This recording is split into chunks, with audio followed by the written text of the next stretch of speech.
आज भी हम ऐसे समाज में जी रहे हैं जो आज भी पुरुष प्रधान है। आज भी जब लड़की का जन्म होता है तो अधिकतर घरों में मायूसी छा जाती है। और मित्रों, यह और कुछ नहीं बल्कि हम मनुष्यों की अज्ञानता है। लड़की को बोझ समझते हैं, परंतु आपको जानकर हैरानी होगी कि लड़की का जन्म हर किसी के घर में नहीं होता, बल्कि उसी के घर होता है जो भाग्यशाली होते हैं और अपने पुण्य कर्म अर्जित किए होते हैं। और आज हम आपको यही बताने जा रहे हैं कि भगवान कैसे घरों को लड़की का जन्म देने के लिए चुनते हैं और वह कौन से पुण्य कर्म है जिसकी वजह से कोई भी इंसान बेटी का माँ या बाप बनता है। तो चलिए शुरू करते हैं आज की प्रस्तुति। दोस्तों, भगवान श्री कृष्ण से अर्जुन पूछते हैं कि माधव किन कर्मों के कारण किसी के घर पुत्री धन की प्राप्ति होती है, अर्थात कैसे घरों में बेटियों का जन्म होता है। तब श्री कृष्ण अर्जुन से कहते हैं कि पार्थ, अगर किसी के घर बैठे ही भाग्य अच्छे होते हैं तो बिटिया सौभाग्य से, और जो भी स्त्री या पुरुष अपने पूर्व जन्म में पुण्य कार्य अर्जित किए होते हैं उन्हें ही एक बेटी के माता पिता होने का सौभाग्य प्राप्त होता है।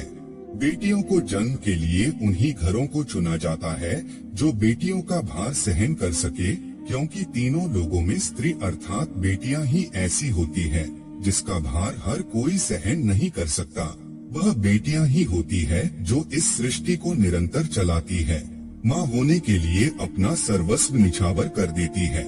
हे अर्जुन, पर जिस दिन इस सृष्टि में बेटियों का जन्म लेना रुक जाएगा उस दिन धीरे धीरे इस सृष्टि का अंत हो जाएगा। मित्रों को भगवान श्री कृष्ण के इन बातों पर गौर किया जाए तो उनका कहा बिल्कुल सही है, क्योंकि बेटियां अगर नहीं होंगी तो किसी का भी वंश आगे नहीं बढ़ सकता।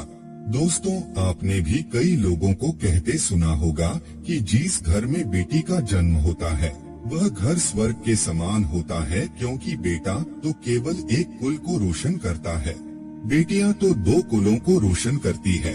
माता पिता के घर वो बेटी के रूप में अपने उत्तरदायित्व का निर्वहन करती है, तो ससुराल आकर एक बहू के रूप में सारे कर्तव्यों का पालन करती है। दोस्तों, आजकल आप सुनते ही हो, बेटी या बहू परिवार में किसी के मर जाने पर उसका पिंडदान नहीं कर सकती, लेकिन यह बिल्कुल भी सही नहीं है, क्योंकि रामायण में बताया गया है कि प्रभु श्री राम के पिता राजा दशरथ की मृत्यु हो गई तो माता सीता अर्थात राजा दशरथ की बहू ने ही उनका पिंडदान किया था, जिससे उन्हें जन्म मरण के चक्र से मुक्ति मिल गई थी। इतना ही नहीं, हिंदू धर्म शास्त्रों में बताया गया है कि बेटियां भी अपने पिता के नाम का पिंडदान कर सकती है। वहीं अगर ससुराल पक्ष में कोई पुरुष नहीं है तो इस स्थिति में बहू भी पिंडदान कर सकती है। इसलिए मित्रों, वह लोग बहुत किस्मत वाले होते हैं जिनके घर में बेटी जन्म लेती है। वही वह परवल किस्मत के होते हैं जिनके घर एक से ज्यादा बेटियां होती है। शायद यही कारण है कि बेटियों को लक्ष्मी कहा गया है। दोस्तों, बहुत से लोगों की सोच यही होती है, बेटी है तो बिना समय गवाए और इस पर पढ़ाई में पैसे लगाए, जल्द से जल्द शादी कर दो। लेकिन यह सोच एक बेटी के भविष्य को बर्बाद कर देती है। जरा सोचिए, एक बच्ची के मन में कितने सपने होते हैं, उसे कुछ करना है लेकिन यह सपने सिर्फ सपने ही रह जाते हैं। इसलिए अपनी बेटियों को सपने पूरे करने देना चाहिए, उन्हें जीवन में हर वह खुशी दे जो उन्हें मिलनी चाहिए। एक बेटे से ज्यादा एक बेटी हमेशा अपने माता पिता के लिए सोचती है।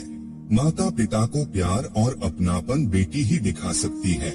बेटी के जन्म को एक जश्न की तरह मनाना चाहिए। माता पिता को बेटी को हमेशा एहसास दिलाना चाहिए कितनी खास ये बेटी है। मित्रों, बेटी कभी भी बाप पर बोझ नहीं होती, वह सिर्फ अपनी और अपने परिवार की किस्मत बनाने के लिए जन्म लेती है। एक कथा के अनुसार दो मित्र लंबे समय के बाद एक दूसरे से मिले। एक दोस्त ने दूसरे से उसका हाल पूछा तो जवाब में उसने कहा कि मेरे हाल तो एकदम बढ़िया है और हो भी क्यों ना मेरे दो बेटे जो है। तभी वह अपने दोस्त से पूछता कि तेरे घर में कितने बच्चे हैं। दोस्त खुशी के साथ बताता है कि मेरे घर में दो बेटियां हैं। उसका दोस्त भगवान का शुक्रिया अदा करता हुआ कहता है कि मैं धन्य हूँ, मेरे घर बेटियां नहीं। यह सुनकर पिता की आंखों में आंसू आ गए।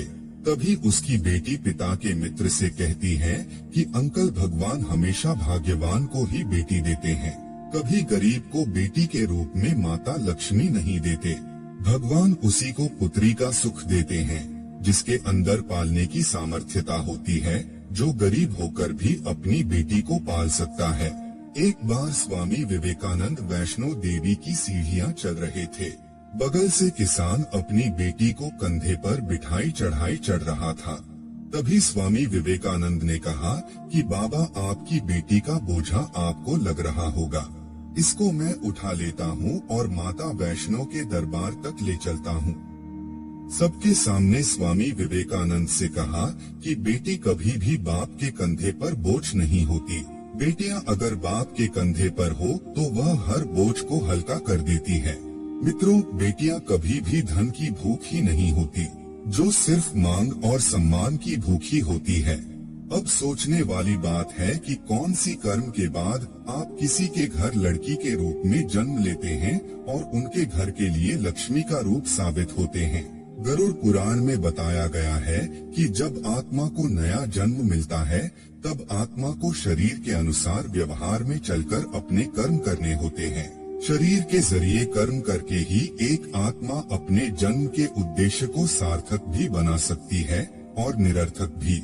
यदि कोई पुरुष महिलाओं का आचरण करता है, स्वभाव में महिलाओं वाली आदतें ले आता है या वही काम करना चाहता है जो एक महिला को करना चाहिए, तो ऐसे ही पुरुषों का आत्मा स्त्री का शरीर धारण करती है।